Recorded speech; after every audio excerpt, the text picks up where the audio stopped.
Исәнмесез, эфирда яңалыклар чыгарылышы, студияда Лилия Гатина, алга таба кайбер темалар турында кыскача. Зур йөк машиналары контрольда, шолда йөк автомобильләрен тикшерү дәвам итә. Ярбую паркында күнеши тарту эшләре яртылаш тәмамланган, күл хәзер нинди хәлдә? Зур йөк машиналары контрольда, шолда йөк автомобильләрен тикшерү дәвам итә. Бүген беренче автомобиль юлында чираттагы профилактик рейд узды. Ничә кагыйдә бузучы ачыкланганы, бу хакта тулырак алдагы материалда сөйләрбез. За полог в третий штраф, вот этот третий. Вчера тоже за полог остановили. Бер ай элек Сергей Шушков йөк машинасы сатып алган, аның белән ул елга кымы һәм башка күп нәрсәләр ташый. Аның сүзләренчә, ул әле полог сатып алмаган, шуңа күрә бер ай эчендә бу инде аның өченче штрафы. Полог сейчас с установкой дорого стоит, где-то порядка 75 тысяч рублей. Вот поэтому пока копим. Рейд Казан проспектында да узды. Йөк машиналары монда ешри, шуңа күрә кагыйдә бузучыларны озак көтәргә туры килмәде. Мне надо налево повернуть, на выгрузку.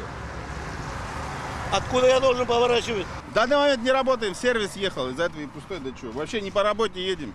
Зур йөк йөртүчеләр арасында иң еш очрый торган кагыйдә бузулар, куркынычсызлык кайышын каптырмау, тынсыз йөк ташу дип билгеләп үтә дәүләт автоинспекция хезмәткәрләре.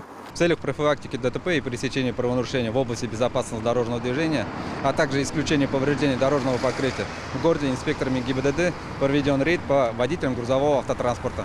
В ходе мероприятия сотрудники проверяли техническое состояние автомобилей, наличие полога при перевозке инертных и сыпучих грузов и иные правонарушения. Мондый тикшерүләр шәһәрдә даими үткәрелә. Исегезгә төшерәбез, тынсыз йөк ташу өчен шоферга 500 сум күләмендә штраф яный. Лилия Гатина, Кирилл Хабзей, яңалыклар. Әгәр сезне берәр проблема борчыса яки шатлыклы хәбәр җиткерәсегез килсә, безнең WhatsApp хезмәтенә мөрәҗәгать итегез. Фотосурәтләрегезне һәм видеоларыгызны 8939 311 31 31 телефоны буенча көтеп калабыз.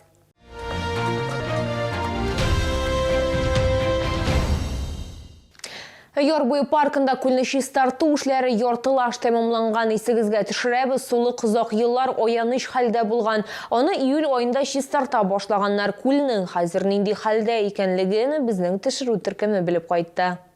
Галина Беляевская Ярбую паркында урнашкан күл янында көн саен диярлек йөри. Шалылы әйтүенчә, аның төбендә бик күп чүп-чар булган. Те работы мы видели эти кучи, там вот очень много покрышек достали, видно было, их увезли потом.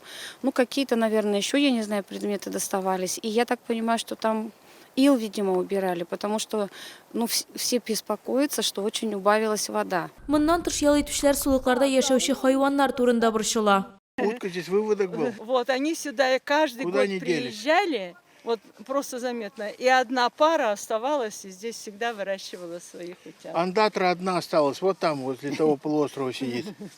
А вообще здесь 2 семьи было. Күл ярында 3 гия туп ята. Белгечләр әйтүенчә, аларда су түбендәге туфрак урнаштырылган. Придонный грунт находится на стадии обезвоживания до весны следующего года, пока не подсохнет.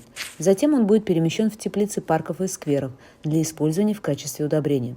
Шулай ук эшчеләр яр буе территориясын төзекләндергәннәр, аны куаклардан чистартканнар, эскәмияләр һәм чүп савытлары урнаштырганнар. Сейчас вот стою, любуюсь, смотрю, прямо это прозрачно такой, красивый. Мы рады будем, если будет продолжение, и будет здесь чистота, красота, и детям где-то будет поиграться, чтобы не только вот по этой грязи ходить, чтобы можно было спуститься по песочку и искупаться хорошо. Икенче атнада белгечләр күлнең икенче яртысын чистарта башлаячак. Эшләрне 31 декабрьгә кадәр тәмамларга планлаштыралар. Су дәрәҗәсенә килгәндә яңгырлардан соң ул нормага килергә тиеш дип ышандырдылар шәһәр администрациясендә. Айзилә Шәймөхәммәтова, Ләйсән Гаптырашитова, Артем Колесов, яңалыклар. 2023 ел республикада милли мәдәниятләр һәм традицияләр елы дип игълан ителде. Күп кенә театрлар рухи кыйммәтләрне саклау һәм ныгыту, борынгы милли традицияләрне торгызу мөһимлеге турында сөйләп, спектакльләр әзерләгән. Мэрияда Аяз Гыйләшев исемендәге Татар драма театры вәкилләре белән матбугат конференциясе узды. Театрның бай мәдәни тормышы турында тулырак безнең материалда. Татар драма театры дүрт яңа актер белән тулыланды. Иҗади сезонын труппа дирефрүзгә дүрт кияү һәм Аккалфак спектакльләрен күрсәтүдән башлый. Хәзерге вакытта коллектив Чаллы халкын җавапсыз мәхәббәт дип аталган премьера белән сөендергә әзерләнә. Бу спектакль табигатькә һәм туган җиргә мәхәббәт турында. Ну и к Новому году, Алла верса, наш молодой специалист, который обучается, набирает опыт в режиссуре. Это ныне действующий актер Фирдус Сафин. Будет для детей к Новому году делать волшебный подарок под названием «Телямишкин». Бу спектакльгә афишаны балалар әзерләячәк. Моннан тыш рәсемнәр конкурсы узачак, җиңүченең ише афишаны бизәячәк. Такой замечательный, интересный проект, чтобы дать такой интерес, чтобы каждый мог сказать: мой рисунок моего ребенка вот на афише. Может быть, подумаем, да, на тот момент, что как раз напишем, потому что имя, фамилия этого ребенка, что вот он на афише. Это войдет в историю театра и города. Ноябрь уртасында Минем Чаллы фестивале узачак. Аның кысаларында балалар сәнгать мәктәбен тәмамлаучыларның һәм укучыларның күргәзмәләрен оештырырга планлаштыралар. Лилия Гатина, Ленар Султанов, яңалыклар.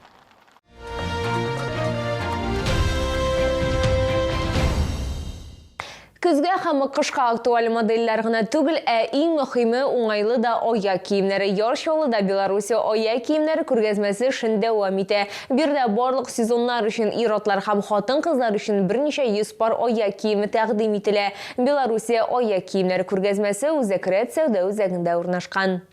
Хатын-кыз һәм ир-ат аяк киемнәре ассортиментта барлык сезоннарга берничә 100 пар тәкъдим ителә, ләкин махсус басым әлбәттә кышкы коллекцияга. Модель имеет водоотталкивающую пропитку, которая не позволит промокнуть вашим ногам. Вулканизированная подошва на литьевой основе, то есть не приклеивается, не пришивается, она полностью спаяна с кожей. Аяк астының төрле вариантлары үкчәле һәм үкчәсез липучка, шнурлар һәм замок белән. Монда консерваторларда тенденцияләрне бәяләүчеләр дә үзләренә идеаль аяк киемнәре табачак. Әмма барысында иң мөһиме Белоруссия сыйфатына мәхәббәт берләштерә. Вся белорусская обувь, она сшита под нашу ногу, под русскую ногу. Прошлый год брал белорусскую. Поэтому пришел сюда. На полную ножку очень все хорошо. Пускай женщины все приходят сюда, здесь очень большой выбор. Большое вам спасибо. На подъемную ногу самое идеальное. Күргәзмәдә үз киемнәре дә тәкъдим ителә. Күн курткалар, дубленкалар һәм пуховиклар. Тут такие куртки хорошие, такая обувь. У меня проблемные очень ноги, поэтому вообще на всякую ногу можно подобрать. Очень хорошее, качество хорошее. И как будто по мне шили. Вот. Так что, сейчас обувь еще подберу на зиму. Белоруссия аяк киемнәре күргәзмәсе 9-дан 18 сәгатькә кадәр Мусаҗелит проспекты 55Б Үзәкрәт сәүдә үзәге элеккеге балалар дөньясы бинасы 10-нчы бүлек адресы буенча эшли.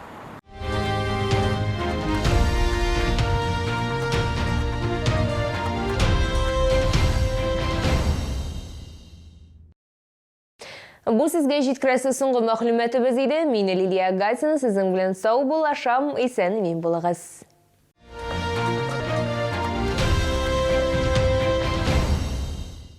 Продсклад «Победа». Грудинка свиная аппетитная, гордость мясника 115,90. Сок томатный «Райское лето» 79,90.